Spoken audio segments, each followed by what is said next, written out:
आणि हे बघ, तुमच्या बाप लेकीच्या भांडणात ना माझ्या शुभूला अडकवू नका. काय ग, असिस्टंट बनून नुसती त्याच्या मागं पुढं फिरत असतेस? एक लक्षात ठेव श्रावणी, शुभू फक्त माझा आहे आणि त्याच्यावर फक्त माझा अधिकार आहे, कळलं? अधिकार? काय बोलतेस? कोणी दिला आणि तुला? तू शुभ काही वस्तू नाहीये त्याच्यावर अधिकार गाजवायला. तू नको शिकवस मला. तुला एकदा सांगितलं ना मी, शुभू माझा आहे आणि फक्त माझाच राहणार. आणि आमच्या दोघांच्या मध्ये कोणी बी आलं का नाही तर मी सोडणार नाही. स्वीटी, तू कधी शुभूला विचारलंयस का ग की त्याला काय हवंय? त्याची स्वतःची आवड असू शकते, हा विचारच येत नाही का ग तुझ्या डोक्यात? तू तू बंद पडा, तुझी फालतूची भाषणं बंद कर. ऐक माझं, मला शुभू सोबत काम करायचं, पण त्याआधी मला तुला त्या कामावरून हकलवून द्यायला लागेल आणि त्यासाठी मी कुठल्या बी थराला जाईन, लक्षात ठेव. ठीक आहे, तुझं हे चॅलेंज मान्य आहे मला. तू वार कर आणि तुझा प्रत्येक वार मी उलटून लावायला तयार राहील. आता बघूयाच तुझा अधिकार जिंकतोय की माझं काम.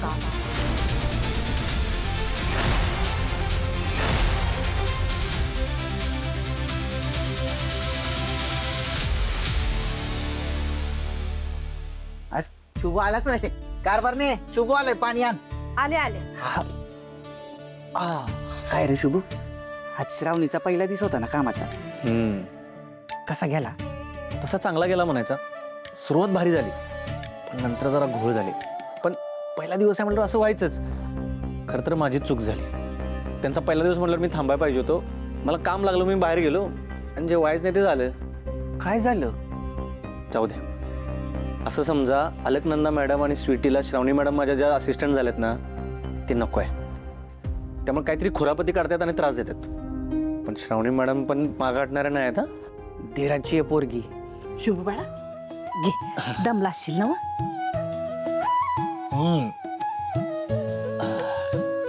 काय रे, स्वीटीनं साहेबांच्याकडं पण तमाशा केला ना? तुला कोण बोललं? अरे ही तर तिच्या घरी बी तेच करत होती ती. काय? होय की.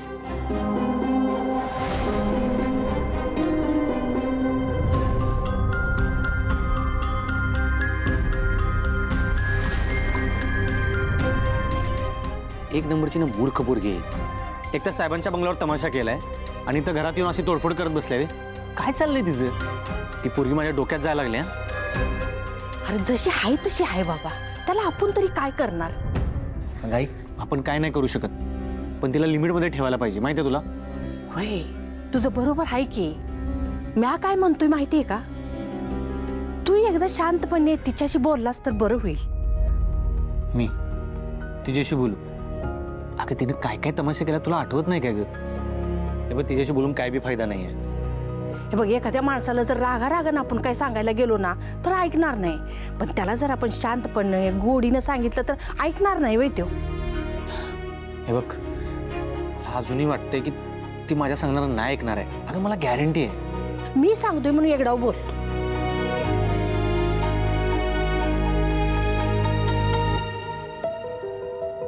शुभ, थांब जरा, आली.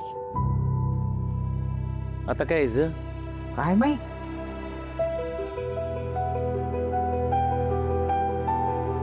हे बघ, हे स्वीटीला लोणचं दे. हे गोड लोणचं आहे, तिला पाहिजे होतं ना. तू श्रावणीला दिलं ना ते गोड लोणचं, त्यावरून तर एवढा राडा चाललाय. तिला सांग खास तिच्यासाठी बनवलंय म्हणा. आई, मी तिला नकार द्यायला चाललोय आणि तुझं ते कौतुक काय करायलास तिचं तू? अरे कौतुक कसलं? एखाद्या माणसाची समजूत काढायची असेल ना तर त्या समोरच्या माणसाच्या मनासारखं वागावं लागतं रे. दर घेऊन जा, जा घेऊन जा.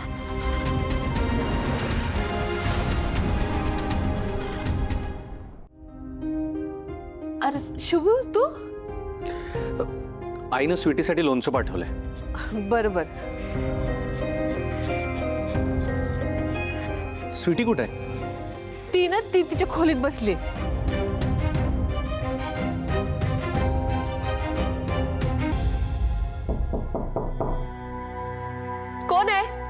मी शुभू. शुभू इथं माझं भास तर नाही ना?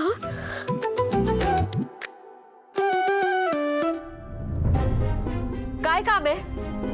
का आलायस तू इथं?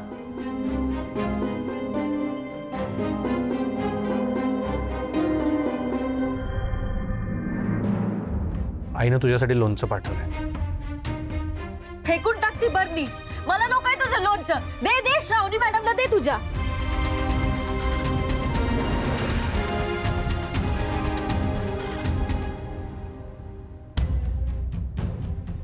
स्वीटी, तुझा राग बाजूला ठेव. मला तुझ्याशी बोलायचंय.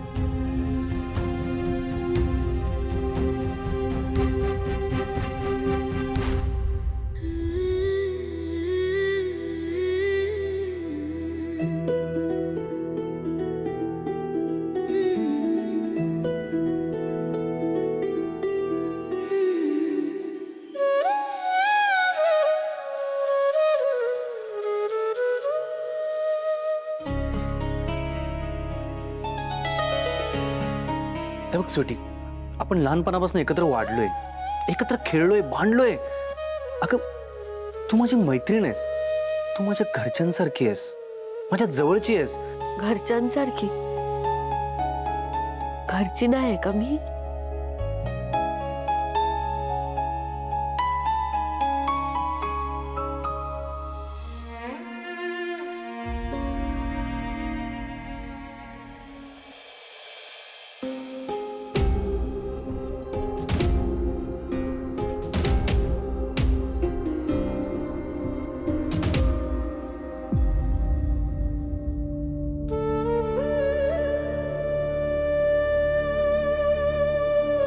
बाबा, सॉरी. आज माझ्यामुळे तुमची कामं बिघडली. तुम्ही माझ्यावर खूप चिडलात. मी काही कामाचीच नाही असंही म्हणालात. पण अहो, माझा पहिला दिवस होता आज. काही अनुभवच नाहीये ना मला. पण उद्यापासून ना मी एकदम लक्ष देऊन सगळी कामं करू. आणि आज जर चुका केल्या तर पुन्हा कधीच होऊ देणार नाही. म्हणजे आता उद्या तुम्ही मला तुमच्याबरोबर काम करायचा चान्स द्याल की नाही मला माहित नाही. पण जर दिलात ना तर मी तक्रार करायची एकही संधी देणार नाही तुम्हाला. बाबा, मला तुमच्याकडनं खूप शिकायचं आहे.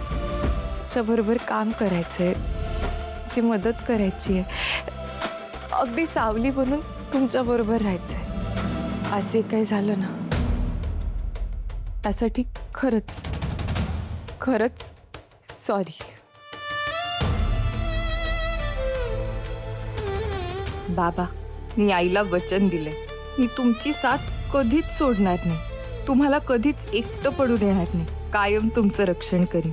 आणि हे वचन मी माझ्या जीवात जीव असेपर्यंत निभावीन.